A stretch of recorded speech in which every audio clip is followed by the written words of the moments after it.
my gosh. Lucas Hicks. All right. So, The Pursuit. Welcome to The Pursuit, episode number 3. It's going to be a little bit of a different episode to the other episodes, obviously because we know each other so well. Yeah. Best friends, as you Absolutely. like to say. 100%. As I like to say. Best dude, friend. This is my best friend right here. Literally, dude, would do anything for this guy. So it's funny, like, I mean, I'm going to try and treat it like a normal episode, but it's not going to be a normal episode. It's going to be a little bit different. But it's basically, I want to talk about you. So, I mean, I want to start it where I start all of them, is what is happiness to you?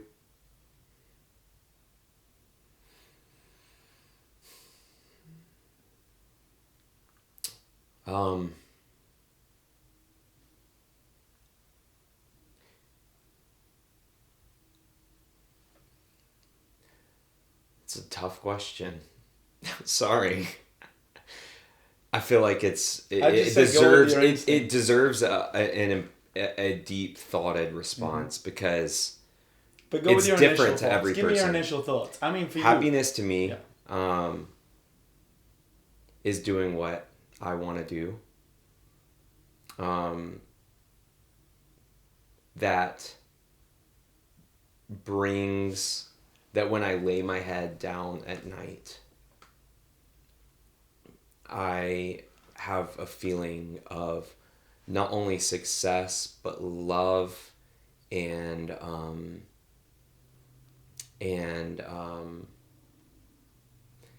goals that are being accomplished and enjoyment and fun. Those are all kind of wrapped up, but at the end of the day, whenever I think, man, I'm really happy, when I look at where my life is, I'm helping other people, I'm being generous, not only with my time and my money, but with my heart as well. I'm investing in others. I'm being successful. I'm accomplishing things that I want to do that's going to better me as a person and better me as a cinematographer and director. I'm spending time with my friends, right? Mm-hmm. And enjoying that. And then lastly, I'm connected with God. And I think that makes for an incredible combo for being happy. It's kind of like this. I look at life and I look at my days, right? I like to get 4 things done with my day. I think I've told you this before, possibly. But there's 4 elements to every single day. Number 1 is if I can work on my craft, right? So if I'm bettering myself as a cinematographer, as a director, if I'm doing just, sometimes it's a bigger goal of like my own personal projects. Other times it's just getting my work done, right? Number 2, is my relationships. So if I'm bettering a friendship, right? Even us spending time together right now, even though it's over a podcast or whatever, hey, we're still getting to know each other. We're still growing a friendship. Also with Elise, right? I'm growing that relationship with my wife. Thirdly is my health, right? Every single day I try and do something, whether it's workout or if I'm not working out, maybe it's eating a bit healthier, right? Or doing something that is bettering and taking care of my body. And then 4thly, it's spiritual for me. Mm-hmm. So if every day I'm doing something that's growing my relationship with God, whether that's going to youth group and serving and loving on these kids, or if it's reading my Bible, or if it's praying, or if it's genuinely just being like, hey, I'm just going to go to the park in Eno and just sit and just like meditate and just like allow myself to relax. Every single time, if I go to sleep and I've accomplished those 4 tasks in my day, it's a good day. And because ultimately when I'm living in those confines of that space, that brings me happiness. The fascinating thing to me, whenever I do one of these episodes and whenever I talk to people about this, is I never get the answer that it's like these moments in time that are like big, happy, joyous moments, right? It's not about that for most people that are in business, that what I would consider successful, that are people that want stuff out of life. You know what I mean? It's not these amazing, every day I have to go and do this. Every day I have to go and laugh and smile and It's not that. It's like I lay my head down at night is pretty much what you said, and I reflect on my day, and that's when I get to feel content and fulfilled and happy, or the opposite. And I didn't hit what I wanted to hit that day. And if I didn't hit what I wanted to hit that day, I don't feel happiness.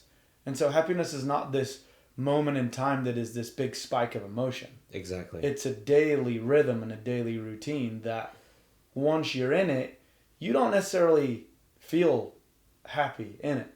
It might be hard, right? The work that you're doing will be challenging. The relationships can be challenging. The workouts that we do fucking sure as hell are challenging. That's right. And then spirituality and like connection with other people and service to other people definitely is challenging, right? So absolutely. It's amazing to me that we try and search for happiness in places where it might not exist, right? Like you're not gonna always feel this sense of like, look how happy I am. Well, it's an oxymoron, right? I mean, think about it. What makes you happy is accomplishing the difficult things in life. Mm. So it's easy to wake up or to sleep in, to eat a really heavy breakfast, pancakes and bacon, and then sit on the couch, play some video games. Watch all them YouTube videos. Watch YouTube videos, scroll on your phone, go eat pizza for lunch, and then go grab a drink, right? Mm-hmm. Now, here's the thing. If you look at that, you would say, of course those things make me happy, right? Pancakes and bacon. I slept in. Good Lord. I slept in. Ate whatever I wanted. Ate whatever I wanted. And then started. Drank. Yeah. Like I'm having an enjoyable glass of wine. So you go, wait, at what point? Because, you know, I could look at you and say, pancakes and bacon, oh my gosh, man, it made me so happy this morning. But then in excess of this, where is it where it doesn't make you happy and it's actually counterintuitive to you as a person? And I look at it kind of as anything. I think in life, anything in excess, anything that can take the place of it being more, I don't know if addiction's the right word, or if but anything, it's desire gone mad is what it is, right? So it's, wow, I desire these things, but then you have no actual boundaries or limitations around them, and you indulge completely in them. Now you're hinging on the point where you're doing these things that once made you happy, and you're actually now depressed, and you're actually sad, and these things don't make you happy anymore, and you lay your head down at night, and you're like, God, I feel like hell. What a shitty day. And you're like, well, I did all the things that are supposed to make me happy. I played video games, I drank, I had a friend come over, you know, there was no deep connection, you know, but you guys played video games together, or you watched a movie, and you're just indulging in all of these luxuries of life that are meant to be rewards. And the people that are the happiest are the ones that have something next to go after, right? That's right. So, like, looking at you and looking at your growth over the last, how long have we been working together now? 3 years? 3 years, yeah. Over the last 3 years. I mean, when I first met you, I think your vision and your dream for your life was to be a successful actor, right? At that point. Yeah. It was... Yeah, right? Yeah. That was the dream, absolutely. Right? And I mean, the reason we get along so well is because we like to dream big, right? Oh my gosh, yeah. So, like, that was our connection. Right? That was what we talked about. And for you, you were focused on that. That was where you wanted to be. And, like, you have... What is it? If I look at your IMDb page, what you got, like 3 movie credits that you were in? Yeah, I mean, as an actor. Yeah. Yeah, I've been in about like 6 or 7 shows. 6 or 7 shows? Sure. There's a couple of movies there too, right? Yeah, more like short films, not anything features, no. So 6 or 7 shows, short films. And then I look at the person now that we've been working together for 3 years, and you stopped chasing wanting to be a movie star. Not that you just like completely ignored it. You still did auditions. You still have an agent. Yeah. Still doing all that stuff. But you took what it was you were passionate about, which is why we're drinking this wine. That's right. Telling stories. And you went from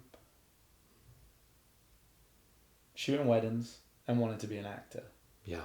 Right? Absolutely. And like, where are you now? Happier than I've ever been. But where are you? Like, look at your business and tell me where you're at now. Because I think that's what is most interesting to me. I do. I kind of want to stick on the happiness level scale of it. I think this is the happiness level. Because, like, right. If you, take it out of context, right? So, when I first met you, this is what I'm going to break it down to. When I first met you, you were shooting weddings probably for, on average, $1,500.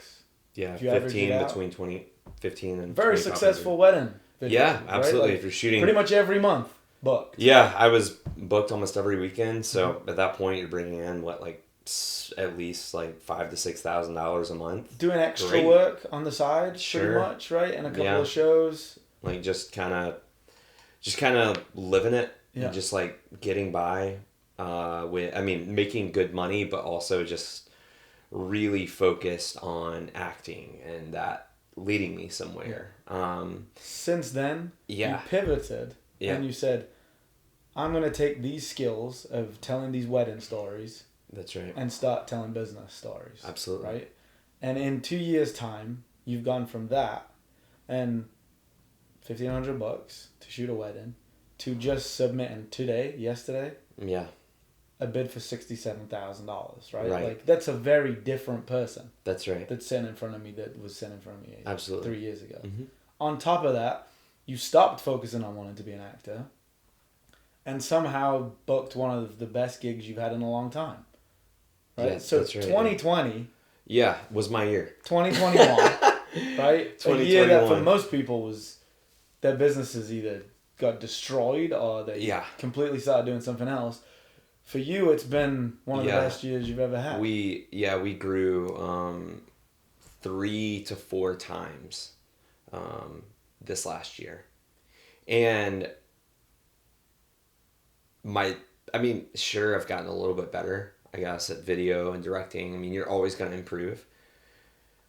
It's a mind change, man. It's a mindset. It's really honing the skills of to be completely honest, believing in yourself and knowing your worth. Because just the other day, me and you were chatting and you asked me straight up, what is my time worth? Right. And that's a very difficult question to answer. Because you think about it and you go, well, I think my response was, well, this is what I need to make per month. And you said, no, it doesn't matter what you need to make per month. What do you need to make? Like, what is your actual time worth? What do you value? What do you value yourself at? Yeah. And I think it's a humbling question because you truly do have to think about who you are and what you have to offer and what skill sets you bring. And I think if you're a narcissist, you can come at it from a terrible angle and be like, I'm the best, everyone should, but if you truly appropriate yourself and say, where actually am I in relationship to my work? How much money do I actually make? And, where, like, what does the number say, as well as my skill level and what can I actually bring to the table? And then you really have to think about, okay, what is my time worth? Not how much money do I want to make? Where am I at right now? And that's a super difficult question. I think a lot of people don't really know, especially in the arts, right? Because when you're not just providing a service, that's, you're not just delivering a Big Mac, you're delivering creativity and direction and something that's completely unique to an individual, and being able to, in some ways, determine that value of yourself it can be very difficult. It is really difficult though, because it's something that you're passionate about, right? So correct. When I say to you, hey, how much are you worth? right, to shoot a film. Guess what? Lucas Hicks would shoot it for free if he's passionate about it, right? Correct. So it's a big problem Correct. when you're trying to run a business, right? Correct. Because you spent time in 2020 shooting your first short film, Correct. right? Yeah. Which you put how many hours into that? Well, that was 2019. Was it 2019? Okay. Was the first short film. Yeah. And then 2021, this past May, is when we shot the second short film. Right, so you shot 2 short films, Correct, which yeah. you put your heart and soul into. You put how many Literally. hours of work into, right? And you I mean, do all that yeah. for free, and then somebody comes to you and they're like, this is my business, and you might be really passionate about the idea. So to then take it down and be like, I can't just keep shooting things for free, otherwise my life doesn't exist, right? So it's such a challenge to say, like, I have business coached you for 3 years, right? For some videos, right? Yep. Which I would do it for free, right? Absolutely. I'm business coaching like 2 other people right now for free. Right. But like eventually I have to start charging for this, right? Because there's years of experience and the amount of time that I put in, the amount of books I read, the amount of podcasts I listen to, the knowledge that I'm seeking, the courses that I go on to up my knowledge to then pass it on to someone else, like that's worth something. It's worth something. Right? That's right. So yeah, I'd do it for free. Yeah, I'd go and coach people for free. I do have 2 kids that I'm coaching for free right now, and the dads keep saying, hey man, like, how do I pay you? And I'm like, okay, I'll figure it out. And it's the last thing on my mind because that's not where my mind goes. It doesn't go straight to money. Yours doesn't go straight to money, right? It goes to like, am I enjoying this? Is it fulfilling me? Do I want to coach these people? Well, yeah, and that's what I was saying is it brings it back to happiness. Yeah. Right? Because if we started with happiness, that's what we're actually talking about right now. Because at the end of the day, God, I mean, literally, you look at the richest people in the world and they all have the one thing in common. Yeah, money, it doesn't bring you happiness. I mean, we hear that so often, but literally no one believes it. And it's really hard to not believe it because at the end of the day, you can be eating at the most expensive restaurant in the nicest location in another country with your wife, and you guys can still get in an argument and fight. You know what I mean? It's like, dude, we're spending $2,000 on this dinner, and we're fighting. And I'm not happy right now. I don't give a shit what I'm eating. Yeah. I'm angry. What's something we talk about? And it's like... Right, when we talk about cigars. And we say, like, you could have the most expensive cigar, but if you don't want to smoke it with the person, then it's... Correct. And you could have a $2 cigar, but if the conversation's worthwhile, it's the best cigar you've ever smoked. My second film, Under the Sun, there were 2 weekends this year that literally I was beyond joyous. And number one was when I was filming Under the Sun. I actually ended up spending $10,000 of my own money to film this, from food, locations, equipment. We've saved up to put through festivals. I mean, props. I mean, I spent a lot of money on this film, right? And I'm sitting there working for free, edited the whole thing for free. I mean, obviously it's my gig, but I'm not making any money on this thing, and I'm going to put it through festivals and won't make a dime. In fact, I will pay the festivals to get into them. So you literally put $10,000 of cash in. Yes. Right? And then how much money and time do you think? Like, oh my God, dude. I would, if I was charging hourly for something like this, I would be making, $50,000 to $60,000. So this is easily. You've invested $60,000, like easily, just on the low end. Something that you're just passionate about. That I'm just passionate about, and so I look at something like this, right, and I go, I want to do another one where I put more money in and I work for free in, because this brings me so much happiness. It brings me so much joy. Yeah. And it's insane to think about. I mean, it's the same thing with working out, right? Why the hell do you want to be on all 4 limbs coughing and being like, that was fun, let's do it again tomorrow? That doesn't make sense to the average person. But that's what I'm saying. And this is the secret to life. And I truly do believe this. Is that in order to gain joy and happiness, you have to do the difficult things. Because those difficult things is what leads you to feeling successful. So It's bringing that back to the movies, bringing that back into what you're shooting. When is it, do you think, during this process of the last, what can we say? I mean, probably last 3 years, right? When you really started building this business. Yeah.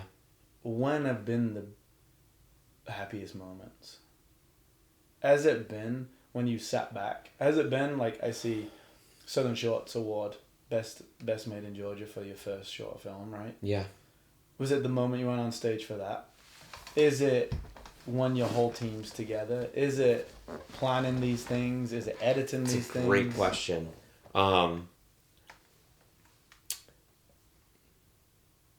It's when it's finished and I'm sitting with people that I care about and they emotionally connect with the story that I've created. That's the most enjoyable time with me, when they look at me and they go, wow, I was really touched by that. Them big moments, because that's a pretty big moment, right? Is revealing a piece of work to somebody else. Yes. Do you think that is the moments then that you take the most joy from? Or do you think, because to me, I think the times when I've seen you the happiest,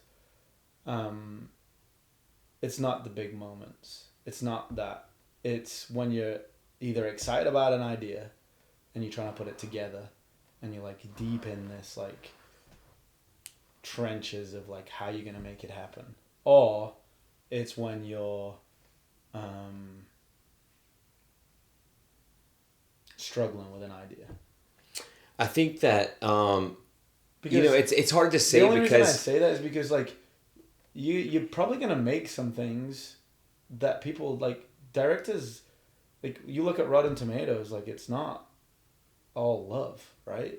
No. So like you're probably going to make some things that people don't like. Absolutely. So if the only time you find the happiness is when people like your shit, that could be a problem, right? Right. For somebody like you. I think most directors that... Yeah, I think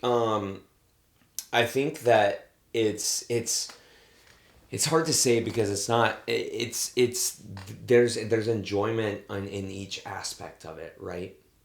And honestly, I really do enjoy all the aspects, meaning I love it when there's a problem and then somehow, for instance, I can give you a perfect example. When I was first cutting Under the Sun, my very first cut, I absolutely hated it.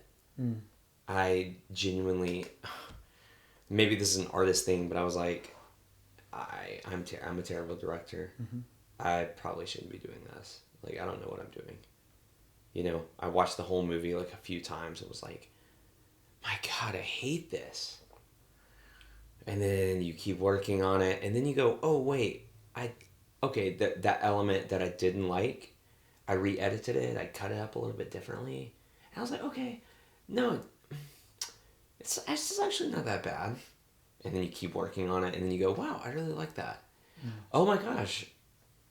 Okay, I think we have a good film here. Yeah. And when you overcome those difficulties in filmmaking, when you see yourself problem solving and learning and growing, there's a ton of joy in that. But ultimately, I think that it's the community, that it's the bonding experience that I have that I enjoy most. For instance, like when Under the Sun is finished, I want to have a huge party.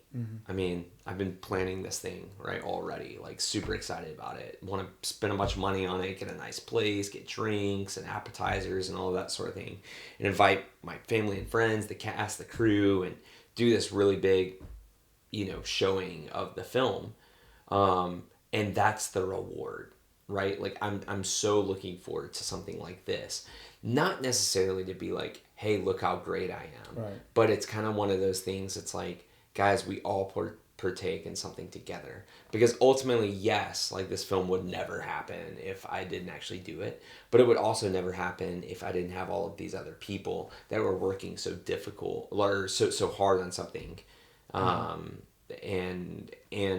for us to all celebrate together is a win for all of us. And so I'm more so looking for that. I'm looking forward to that bonding that we have. It's the same thing, man. There's a reason why CrossFit in the gym grows. It's not because you can do the exact same workouts at home, way cheaper. Mm-hmm.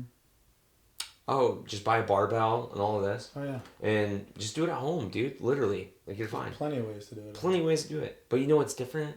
What Oxfit offers that's different from every other gym is the community. It's the structure. It's the facility. It's the place where people come and gather and they feel like this is something that. So I mean, when you break everything down that you've been talking about, a lot of it comes from relationships. Oh, 100%. That's right.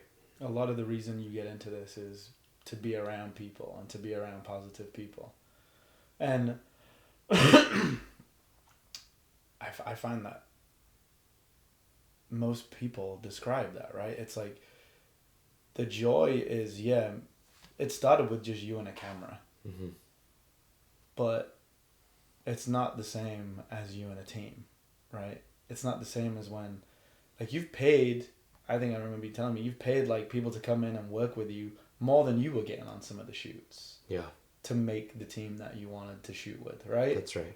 So, like, you won this project, or you were running this project, and you've been paying people more than you were making, which is something that I do every day, right? Like, I have a gym that... It doesn't make sense. I haven't been paid since this pandemic hit. What are we in, like 2 years now? And I've hired 3 or 4 people to do jobs that I'm training them at and doing their job most of the time and helping them to try and help them improve their life, because when I lay down at night, it makes me feel fucking great that I did that for somebody, right? And it's like, it's a crazy feeling that it's almost selfish, right?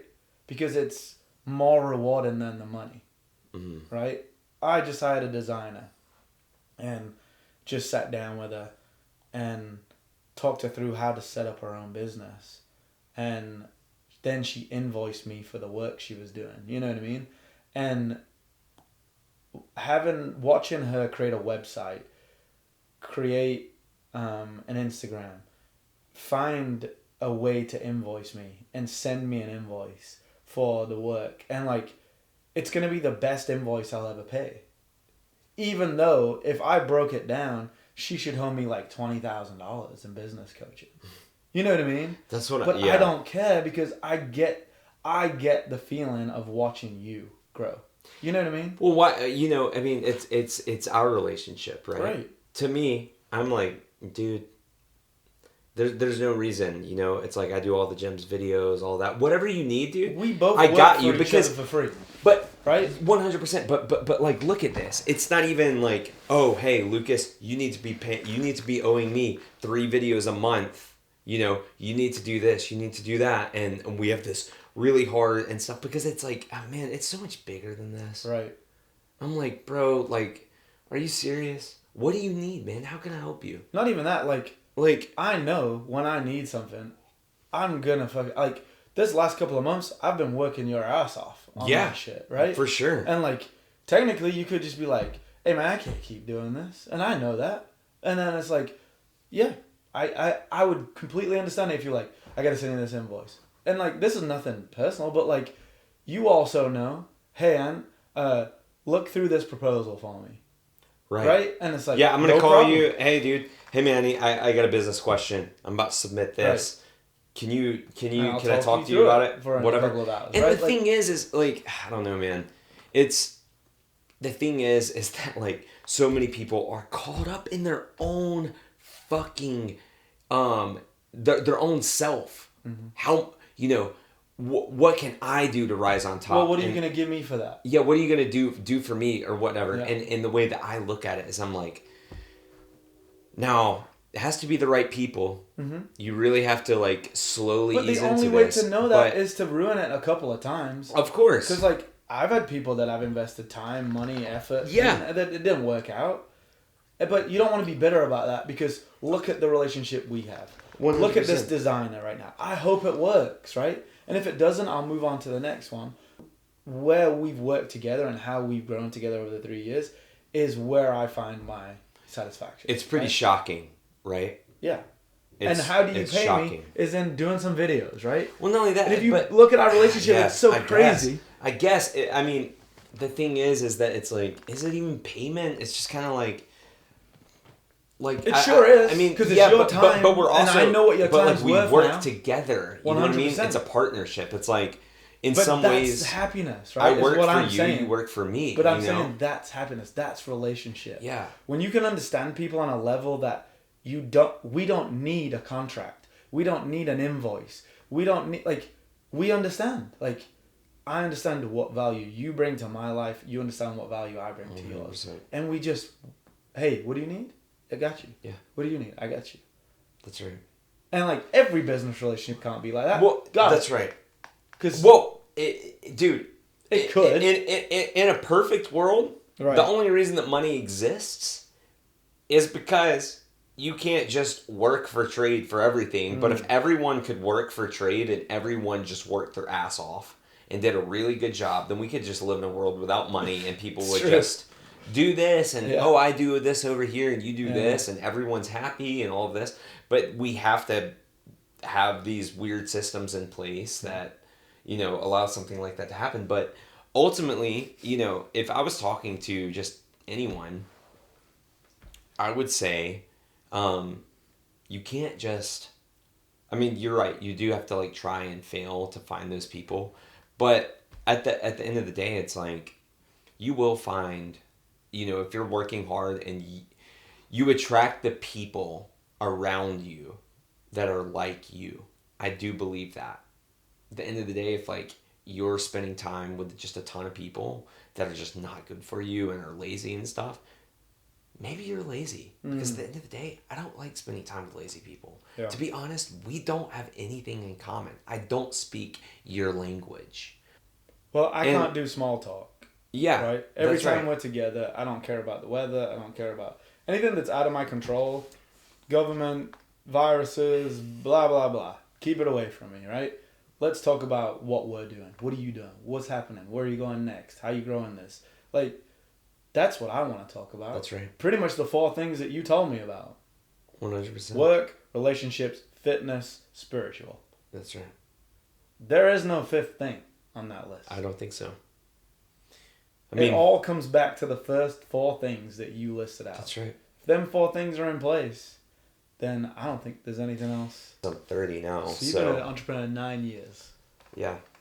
And the last 3 have probably been the biggest growth, change for you. Although maybe not, right? I bet there was a lot of growth from the first wedding you shot to the last Yeah, one of course. shot, right? You learned how to grow a business. Starting, right? Yeah, of course. I was starting that was almost business school for you, I feel like. Yeah. Right? Without that, you knew how to invoice, you knew how to find clients, you knew how to market, you know how to create a product, you know how to create services. There was a lot of growth there. If you could look back on the last 9 years as an entrepreneur, where do you think you find the most happiness? Where do you think you could say that was the happiest part? So if I look back on mine for the last 5 years, let's say, 8 years with basketball and stuff, but if I come back to the last 5, I think personally my happiest times are at the start of something. Really? So if I look at the basketball academy, when I was first doing that and I got to figure it all out, how am I going to house these kids? Where I'm going to train them? What's the website look like? How do I, and then I got into it and it was this is fucking hard. And the first couple of years, opening the gym, the first year opening the gym, coaching every class and having the basketball academy, Lauren looking at me and being are you all right? And me being I'm only okay because I know that this would probably break a lot of people, right? Then coming back, starting another gym in the pandemic, that being really hard and challenging and like adjusting to that. And then now thinking about like, what do I want? Who do I want me to be? Like, what do I want myself to represent? What do I want AntOxley.com to be? I want it to be a place where people come and grow their businesses. Like, I'm really excited about now, like going and doing these podcasts, like begging people to sit down and talk to me. You know what I mean? That in my mind, I know in 5 years' time, they'll be begging to sit down and talk to me. You know what I mean? Like, I like that moment of like, can I do that? Can I get it to that level? Am I talented enough to keep this thing going? You know what I mean? Yeah. I enjoy that moment. Like going to Hip and Hops and shooting outside because I couldn't convince him to come and shoot with me. You know what I mean? Like sending out emails to all these people that I respect that probably won't email me back. Like I enjoy that moment. Mm-hmm. So to me, that's where I find a lot of joy. Being an imposter, right? Not being the person that is quite there. I would agree with you. I think it just looks... I would say the premise is the same for what I enjoy most. I think what I enjoy most is whenever I book something or start filming something that I have no clue what the fuck I'm doing. So same. Yeah. Same thing. Like, I don't know what questions to ask you here. Right. I've watched them back and been like, why did you ask that question? You just completely miss what that person said. Like, seeing it fail is so great. It's so good. And it's like, because every single time you enter in something where you fail, you can look at it as an opportunity to learn and become better. So last time, I'm going to ask it, where is the happiness in what you've been doing over the last 9 years? Mm.